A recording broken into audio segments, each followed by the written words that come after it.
for the user experience, because their reputation is based on great search engine. When you search for something, it will give you what you're looking for. And they can only do that if your website has the content it says it has on it, if you do the services you say you're doing on it, and it's useful to people. Is it secure? And finally, can a blind person read it? Because if a blind person can read your website by the use of assistive technology, Google can read your website.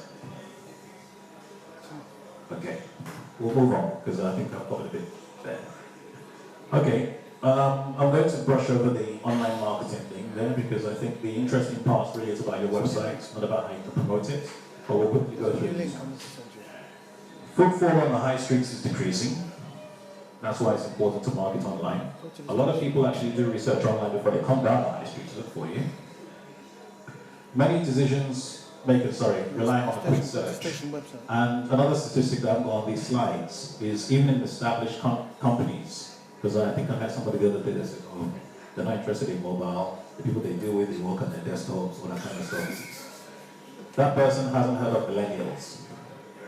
Millennials use mobile for everything. They book their cabs, they order their food, and they do their boss's bidding on their mobiles. So when the boss sticks his head out of the office, can you please find me a cab service? He's not going on his desktop. He's whipping out his phone and he's asking the Oracle, Google, where can I find cab service? If your cab service website isn't mobile friendly, Google won't list you.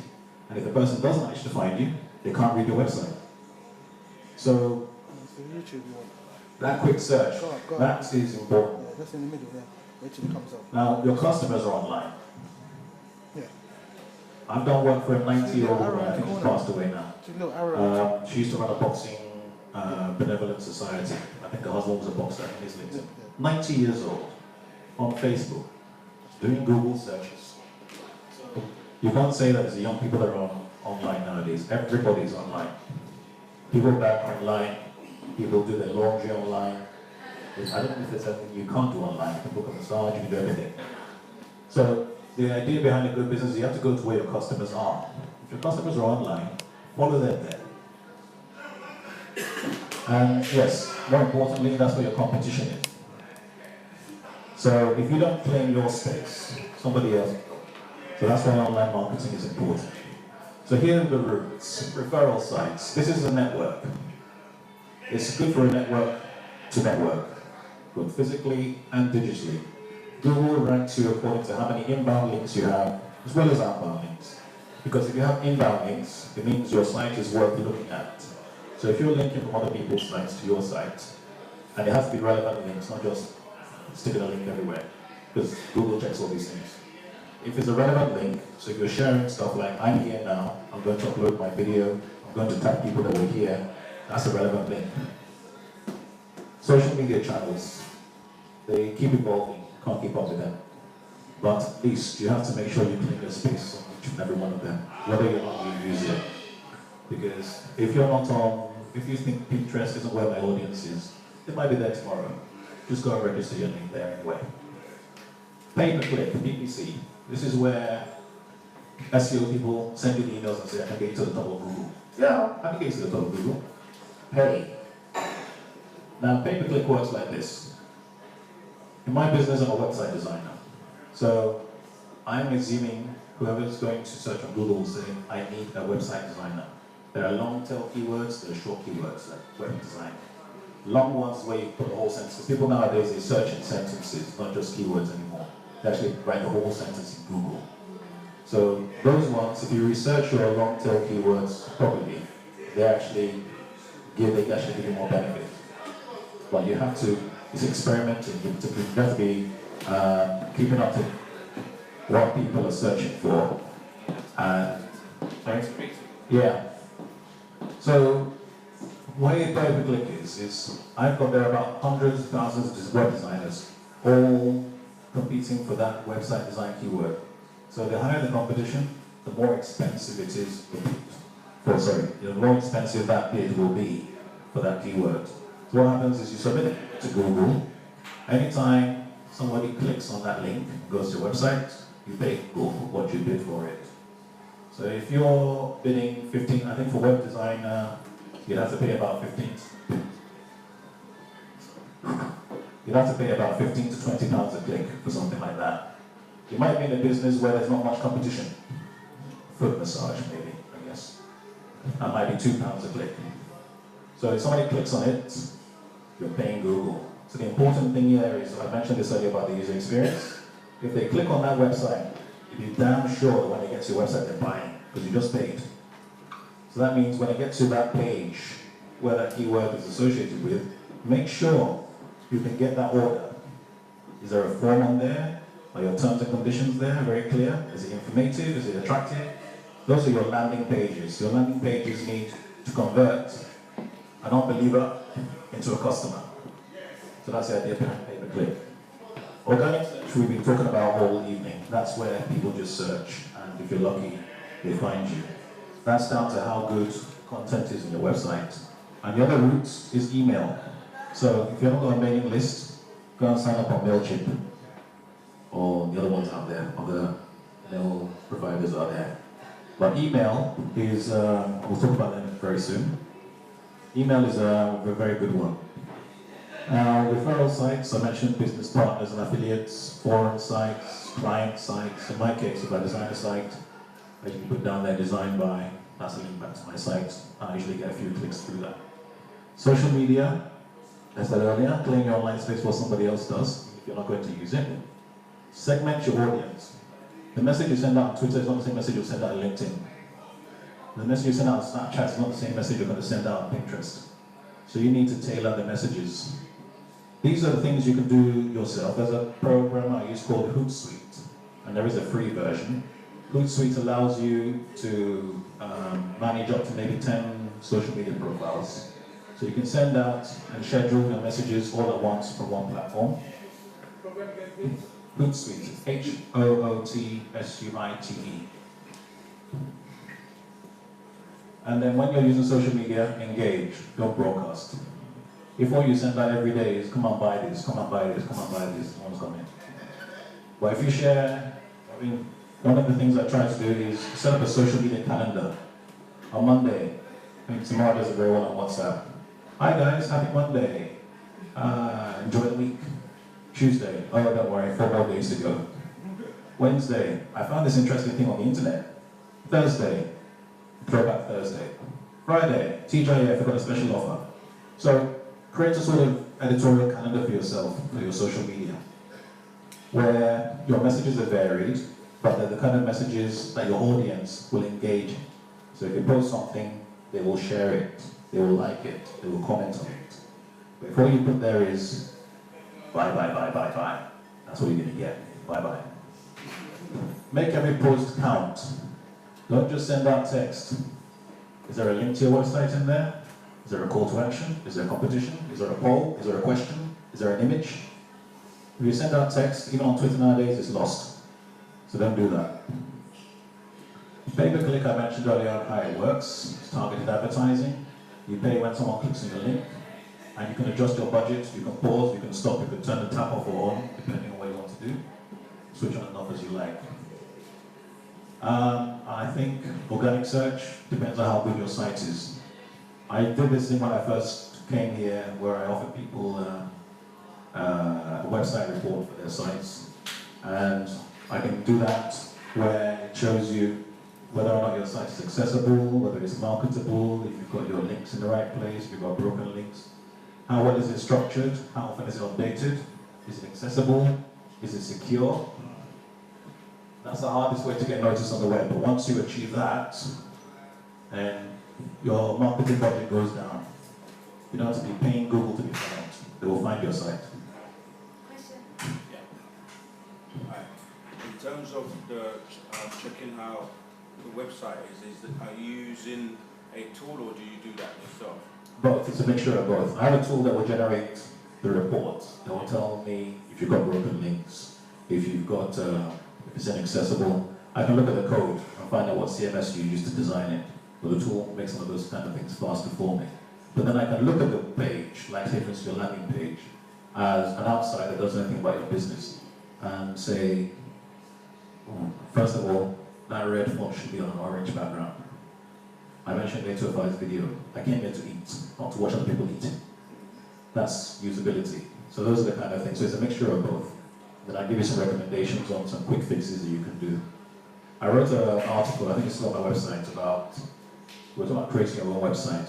There are platforms, there's Wix, there's Squarespace, there's WordPress. You can create your own website, but if you don't understand the fundamentals, and when they say content is king, content is king. It's not the design, it's the content. Once you sort out the content bit, let's look at the design, let's look at the layout. But if you haven't got the discipline to put the right content in and update the content, it's not worth the effort. So there are a mixture of all these things. I'm going to stop with email because, like I said before, it's a very important tool. And the reasons are, email isn't dead. You read your email every day, right? Knowledge workers spend 13 hours on average in the email inbox. That statistic was from 2014, so it's out of date right now. People still spend a lot of time on their inbox. It is personal. Your name is in the email. It's not scattergun advertising.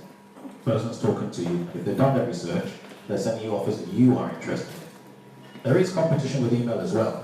So you have to know how to turn it off, how to give people the choice of what they want. And this is where knowledge comes in. I know we're talking about websites, but it's a holistic thing, approach to digital communications. And it is tracked. I'll know when you open the email. I'll know when you open it again. In some programs, I'll know when you deleted the email. Yes, yes. You see, when you open Outlook and it says, Outlook did not download these pictures automatically, Outlook is respecting your privacy. Because in those emails, there's a pixel. 1 pixel by 1 pixel. It's trackable. It links back to a website. That will tell the person what activity you did with that email. If you click on a link, Sorry, I've got a question. So you can tell if somebody's deleted the email without reading it, right? you could make that assumption. Oh, okay. But let's say, for instance, when you do your email, when you set up your email, you're going to have specific actions you want the person to perform. You're not just sending an email for the sake of sending it. You want them to click on a link, sign up for something, buy something. Yeah? So if you deliver that email and you get the notification email successfully delivered, and then 3 days later you still haven't got a notification that's been opened. Okay. You take action. If they've opened it, you get the notification. They delete it, you get the notification. And if your links weren't clicked in between that, you know what action you need to take. So I suppose my question is, if you can tell that particular people ain't opening up the emails and maybe a few days later they're deleting it, would you keep emailing them like the same kind of generic email that you're sending other people?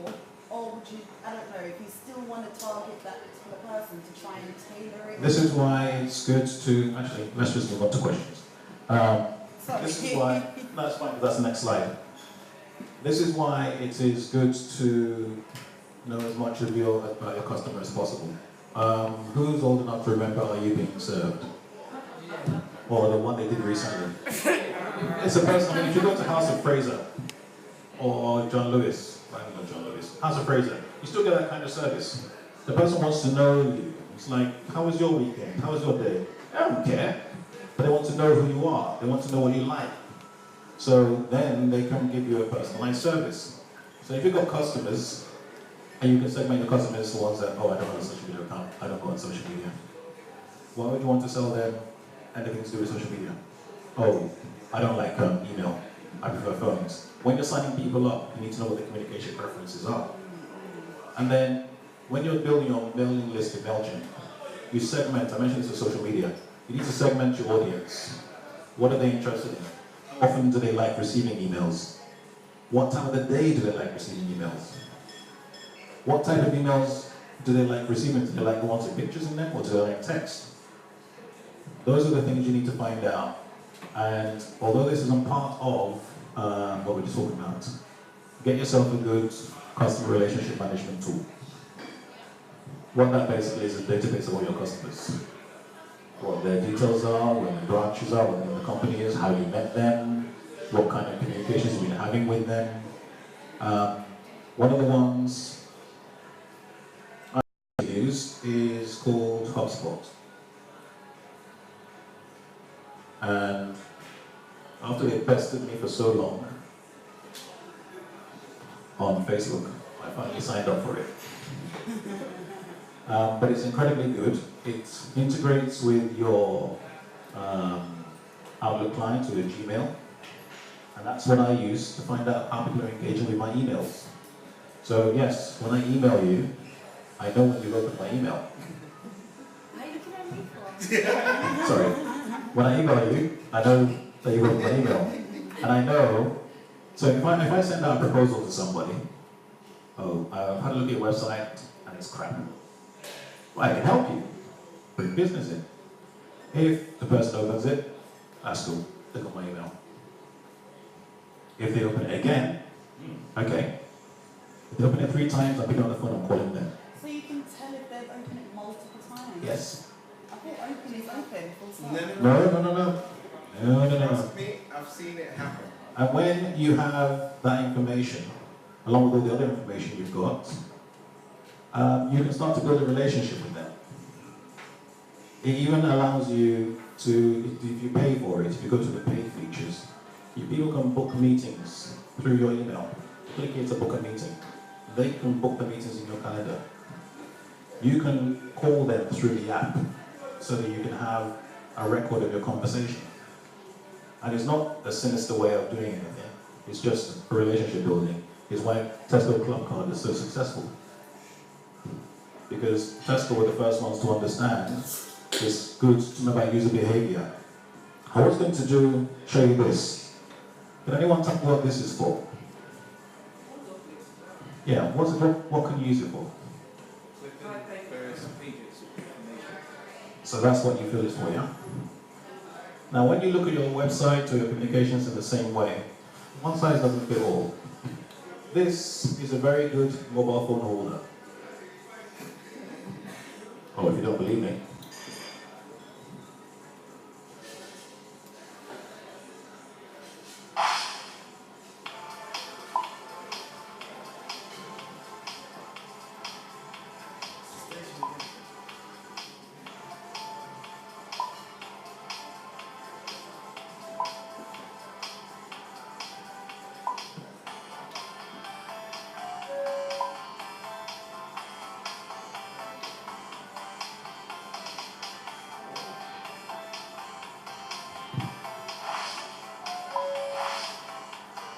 I use this in my fridge a lot.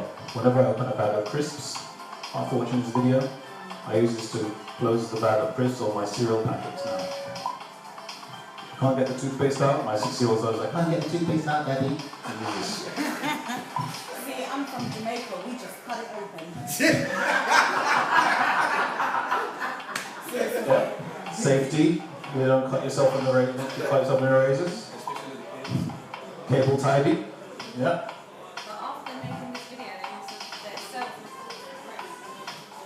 I went and bought lots of these just for that. I keep them in the kitchen, I don't keep them in my drawing board. I keep them in the kitchen. Okay, point made. Sorry?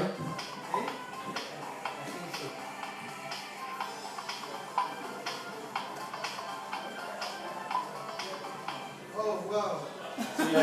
Oh yeah, that's the good one. Yeah, the keyboard. When your keyboard stops working. So yeah, the keyboard stand. I love that one. So you need to look at your everything you design, any website you do. Understand one of the other important things about it as well is testing, because nobody uses the same thing the same way. Where are we? Project. I'm just going to make it easier just by doing this since the presentation's over. So, I've done quite a lot of testing with websites, and it's a bit like the CD player, where the CD player is designed for holding CDs. But somebody will look at it and use it as a cup holder. So you have to see how people use your website. That kind of intelligence is useful. The Zopin thing I mentioned earlier on is a good example, because not only is it a chat tool, it gives you all the information you need about the person visiting your site. where they came from, what pages they visited in your site, how long they spent on those pages, what operating system they're using, where they're located. The amount of information you're giving Google is amazing. Where they're located, what kind of browser they're using. Now, it might look sinister, but again, it's helpful. If the person is using Firefox or Safari or an iPad to visit your site and having problems, you use that information to solve things for them. Let's have a quick look at, this is a website I've just done. I didn't actually do this website. I made very few changes to it to improve it a bit. This person does services, I've invited her along actually, she hasn't come along yet. But this person uses, does sort of like virtual assistant services. Yeah. And she designed a website on Squarespace, which is nice, it's very clean and all that good stuff. But before, when she gave me the site, those pictures weren't there. It was just text. We do this, bullet point, bullet point, bullet point, bullet point. Now, one thing I made sure of was that from this website, from this page, you could go straight to look at what packages are on offer. You can make a purchase.